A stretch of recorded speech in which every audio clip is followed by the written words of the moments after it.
વાસ્તુશાસ્ત્રમાં એવી ઘણી નાની નાની બાબતો જણાવવામાં આવેલ છે જેને અપનાવી તમે તમારા જીવનમાં બદલાવ લાવી શકો છો। આ વાસ્તુજ્ઞાન ઘરમાં રહેલ નકારાત્મક ઉર્જાને દૂર કરે છે। ઘણીવાર જીવનમાં એવી સમસ્યા આવી જાય છે કે તેમાંથી નીકળવું મુશ્કેલ બની જાય છે। ઘણી વાત તો આ વાસ્તુ દોષના કારણે થાય છે। વાસ્તુશાસ્ત્રમાં ઘણા એવા સચોટ ઉપાય જણાવેલ છે કે જેને અપનાવી આપણે આપણા જીવનમાં સુખ સમૃદ્ધિ લાવી શકાય છે। વાસ્તુમાં ઘરમાં રહેલ દરેક વસ્તુ અને દરેક ખૂણાનું પણ મહત્વ હોય છે। ઘણીવાર ઘરમાં ખોટી જગ્યાએ કે ખોટી દિશામાં રાખેલ વસ્તુના કારણે ઘરના સભ્યો ઉપર નકારાત્મક પ્રભાવ પાડી શકે છે। વાસ્તુમાં ઘણી એવી નાની નાની વાતો જણાવવામાં આવેલ છે કે જેને આપણે અપનાવીને આપણા જીવનમાં સકારાત્મક પ્રભાવ લાવી શકીએ છીએ। સાથે અમે તમને તે 5 લોકો વિશે જણાવીશું કે જેને તમારે ક્યારે પણ ઘરેથી ખાલી હાથે ન જવા દેવા જોઈએ। ધાર્મિક સ્થળો ઉપર દાનનું મહત્વ ઘણા સમયથી છે, પરંતુ દ્વાર પર આવેલ ભિક્ષુને ક્યારે ખાલી હાથે ન જવા દેવા જોઈએ, નહીં તો મોટું પાપ થઈ જશે। શાસ્ત્રો અનુસાર જો આ 5 વ્યક્તિ તમારા ઘરેથી ખાલી હાથે જશે તો તમારું ભાગ્ય દુર્ભાગ્યમાં બદલી જશે। એટલું જ નહીં, ઘરમાં આવતી ખુશીઓમાં દોષ લાગી જાય છે। તેના પહેલા જો તમે માતા લક્ષ્મીના આશીર્વાદ મેળવવા માંગતા હોવ તો વિડીયોને લાઈક કરજો, ચેનલને સબસ્ક્રાઇબ કરી કોમેન્ટ બોક્સમાં જય માતા લક્ષ્મી અવશ્ય લખજો, જેથી અમે એક વાત તો માતાનું નામ લઈએ। તો ચાલો પહેલા તે 5 વ્યક્તિ વિશે જાણીએ કે તેને આપણે આપણા ઘરેથી ખાલી હાથે ન જવા દેવા જોઈએ। નંબર 1 માં આવે છે કિન્નર।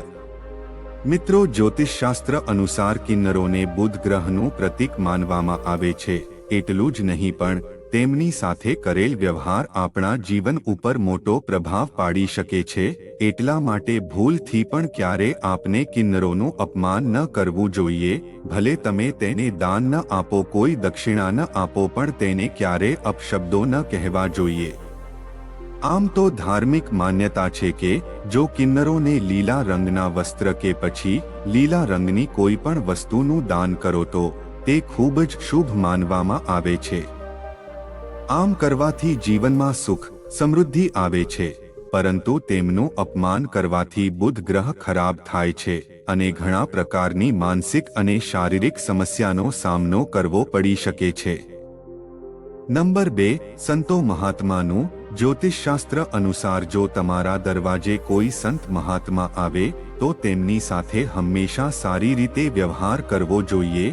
જો તેનાથી તમારે કંઈ જ્ઞાન પ્રાપ્ત કરવું હોય તો જરૂર કરો, થઈ શકે તો તેમને યથાશક્તિ સન્માન સ્વરૂપ દાન કરવું જોઈએ અને તેમના ચરણ સ્પર્શ કરીને તેમના આશીર્વાદ પ્રાપ્ત કરવા જોઈએ। તેમને ઘરેથી ક્યારેય ખાલી હાથે ન જવા દેતા।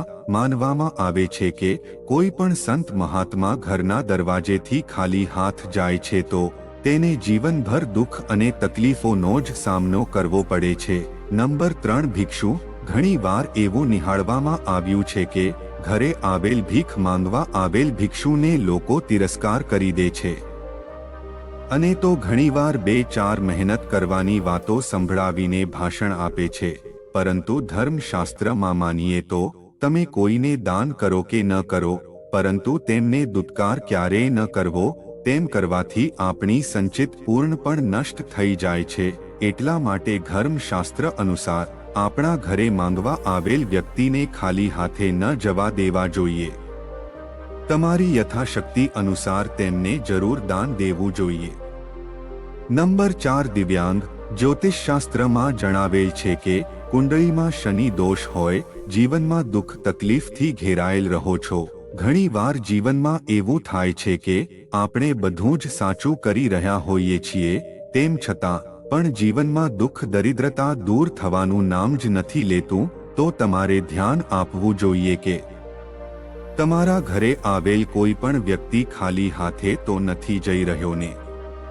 તેમાં એ વ્યક્તિ જરૂરમંદ હોય અને દિવ્યાંગ પણ હોય તો ધ્યાન રાખો કે ક્યારે પણ આમ ન થવું જોઈએ, કેમ કે દિવ્યાંગજનોને રાહુ અને શનિદેવનું પ્રતીક માનવામાં આવે છે. એટલા માટે તમારે આ દિવ્યાંગ વ્યક્તિને તમારા ઘરેથી ક્યારે ખાલી હાથે ન જવા દેવા જોઈએ.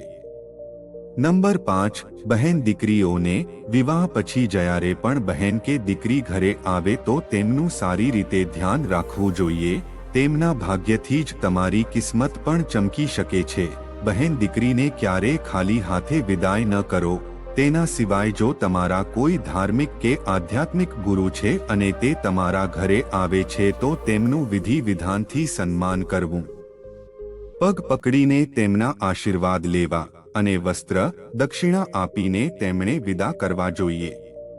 મિત્રો, આપણે આ 5 વ્યક્તિ વિશે જાણ્યું કે ઘરે આવેલ આ વ્યક્તિને ક્યારે ખાલી હાથે ન જવા દેવા જોઈએ. હવે આપણે વાસ્તુ ટિપ્સ જાણીએ જે તમારા માટે ખાસ જરૂરી છે. નંબર 1, વાસ્તુશાસ્ત્ર અનુસાર ઘરના પ્રવેશ દ્વાર પર તુલસીનો છોડ લગાડવો ખૂબ જ શુભ માનવામાં આવે છે. તુલસીનો છોડ નકારાત્મક ઉર્જાને દૂર કરે છે અને સકારાત્મક ઉર્જામાં વધારે છે. તેમને પૂર્વ દિશામાં રાખવા જોઈએ, પરંતુ તમે તેને ઉત્તર પૂર્વ ખડકીની પાસે રાખી શકો છો.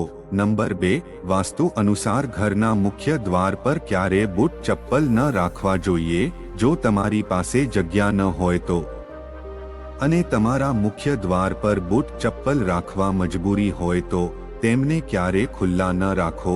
તેમને પશ્ચિમ કે દક્ષિણ પશ્ચિમ દિશામાં રાખવા જોઈએ. નંબર 3, વાસ્તુશાસ્ત્ર અનુસાર તમારા ઘરના મંદિરમાં દેવી દેવતાઓ પર ચડાવેલ ફૂલ હાર બીજા જ દિવસે હટાવી દેવ જોઈએ અને ભગવાનને નવા ફૂલ હાર અર્પણ કરવા જોઈએ. તુલસી, બિલ્લીપત્ર, નાગરવેલ પાન, કમળ અને અન્ય ફૂલ આ બાબત શાસ્ત્રોમાં જળાભિષેકના પછી ઉપયોગમાં લેવાનું વિધાન બતાવવામાં આવેલ છે. નંબર 4, વાસ્તુ અનુસાર જો તમારા ઘરના નળમાંથી દર સમયે પાણી ટપકે છે તો તે ખૂબ જ અશુભ માનવામાં આવે છે. તેના કારણે ઘરમાં આવેલ ધન ક્યારેય નથી ટકતું. એટલા માટે જો નળ ખરાબ હોય તો તેને તરત જ બદલી દેવો જોઈએ. તેના સિવાય જો તમારા ઘરનો દરવાજો ખોલતા કે બંધ કરતા સમયે અવાજ કરતો હોય તો તેને સારો કરી લેવો જોઈએ. નંબર 5, ઘરના મુખ્ય દરવાજા પાસે કોઈ પણ પ્રકારનું મોટું વૃક્ષ કે કોઈ મોટી વસ્તુ ન હોવી જોઈએ. જો હોય તો તેનાથી સકારાત્મક ઉર્જા પ્રભાવિત થાય છે. નંબર 6, ભારતીય સંસ્કૃતિમાં સ્વસ્તિકનું વિશેષ મહત્વ છે. વાસ્તુ અનુસાર મુખ્ય દ્વાર પર સિંદૂરથી સ્વસ્તિક જરૂર બનાવવું જોઈએ. આ ચિહ્ન 9 આંગળી લાંબુ અને 9 આંગળી પહોળું હોવું જોઈએ. આમ કરવાથી સૌભાગ્ય અને સમૃદ્ધિમાં વૃદ્ધિ થાય છે અને સાથે રોગ જેવી સમસ્યા દૂર થાય છે. નંબર 7, ઘરમાં ક્યારે તૂટેલ વાસણ કે ખાટલાનો ઉપયોગ ન કરવો જોઈએ. તૂટેલ વાસણમાં જમવાથી ગરીબી અને દરિદ્રતામાં વધારો થાય છે. સાથે વાસ્તુદોષ પણ ઉત્પન્ન થાય છે અને તૂટેલ ખાટલાથી ધનની હાનિ થાય છે. નંબર 8, ઘરમાં બધા પ્રકારના વાસ્તુદોષ દૂર કરવા માટે મુખ્ય દ્વાર પર એક કેળાનું વૃક્ષ અને બીજું તુલસીનો છોડ જ લગાવવો જોઈએ. આમ કરવાથી ફક્ત વાસ્તુદોષ જ ખતમ નથી થતા, સાથે સકારાત્મક ઉર્જાનો સંચાર થાય છે અને ઘરના સદસ્યોની તરક્કી પણ થાય છે. નંબર 9, રસોડાને ઘરની સુખ સમૃદ્ધિ માટે ખાસ માનવામાં આવે છે. જો રસોઈ ઘર ખોટા સ્થાન પર છે તો અગ્નિકોણ પર બલ્બ લગાડી દો અને દરરોજ સવાર સાંજ તેને જરૂર કરો. તેનાથી ઘરમાં રહેલ વાસ્તુદોષ દૂર થઈ જશે. નંબર 10, તમારા ઘરના મંદિરમાં ઘીનો દીવો દરરોજ પ્રગટાવવો જોઈએ અને શંખની ધ્વનિ 3 વાર સવારે અને સાંજના સમયે જરૂર કરો, જેનાથી બધી નકારાત્મક ઉર્જા ભાગી જશે. મિત્રો, આશા રાખીએ છીએ કે તમને અમારી માહિતી પસંદ આવી હશે. વિડિયો જોવા માટે તમારો ખૂબ ખૂબ આભાર.